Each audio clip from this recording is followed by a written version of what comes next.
बांग्लादेश में आज 13वें राष्ट्रीय संसदीय चुनाव के लिए 299 सीटों पर मतदान संपन्न हुआ है। लेकिन सबसे बड़ा सवाल ये है कि क्या ये चुनाव वास्तव में स्वतंत्र और निष्पक्ष था? क्या मतदाताओं को पूरी आजादी के साथ अपने प्रतिनिधि चुनने का मौका मिला? और क्या देश की राजनीतिक अस्थिरता के बाद ये मतदान लोकतंत्र की मजबूती का संकेत है या फिर नए विवादों की शुरुआत है? आपको बता दें, पूर्व प्रधानमंत्री शेख हसीना के देश छोड़ने के करीब 1.5 साल बाद पहली बार आम चुनाव करवाए गए। ऐसे में ये चुनाव केवल सत्ता परिवर्तन का मामला नहीं बल्कि बांग्लादेश की राजनीतिक दिशा तय करने वाला ऐतिहासिक क्षण भी माना जा रहा है। इस बार मुख्य मुकाबला बांग्लादेश नेशनलिस्ट पार्टी और जमाते इस्लामी के बीच है, जबकि शेख हसीना की पार्टी आवामी लीग चुनावी मैदान से बाहर है। आवामी लीग की गैर मौजूदगी ने चुनावी समीकरणों को पूरी तरह से बदल दिया है। मतदान स्थानीय समय अनुसार सुबह 7:30 बजे शुरू हुआ और शाम 4:30 बजे समाप्त हो गया। देश के 300 में से 299 संसदीय क्षेत्रों में वोट डाले गए और एक सीट पर मतदान स्थगित रखा गया। राजधानी ढाका सहित पूरे देश में मतगणना अब जारी है।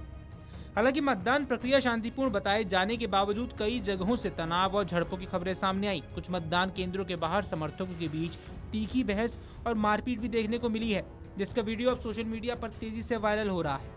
इस वीडियो में साफ नजर आता है कि मतदान केंद्र के बाहर समर्थकों के बीच तीखी बहस होती है, उसके बाद मारपीट शुरू हो जाती है। वहीं वहां पर पुलिस बल सिर्फ उस भीड़ को देखता हुआ साफ नजर आता है। ऐसे में बांग्लादेश की पुलिस पर भी सवाल खड़े हो गए हैं कि अगर वहां पर विवाद चल रहा था तो आखिर पुलिस ने बीच बचाव क्यों नहीं किया।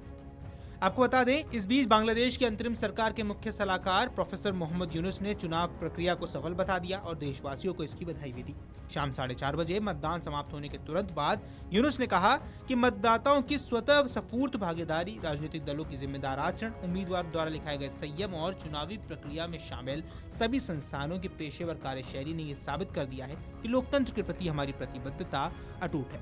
हालांकि विपक्षी दलों का रुख इससे काफी अलग नजर आया है। बीएनपी ने यह आरोप लगाए हैं कि राजनीतिक प्रतिद्वंदियों की भ्रामक गतिविधियों और डराने धमकाने की रणनीति के कारण कई स्थानों पर मतदान प्रभावित हुआ है। वहीं पार्टी ने अपने नेताओं और कार्यकर्ताओं से अंतिम परिणाम घोषित होने तक मतदान केंद्रों पर नजर बनाए रखने का आह्वान किया है। साथ ही देश भर में नियुक्त मतदान एजेंटों को मतगणना पर कड़ी निगरानी रखने के भी निर्देश दे दिए हैं।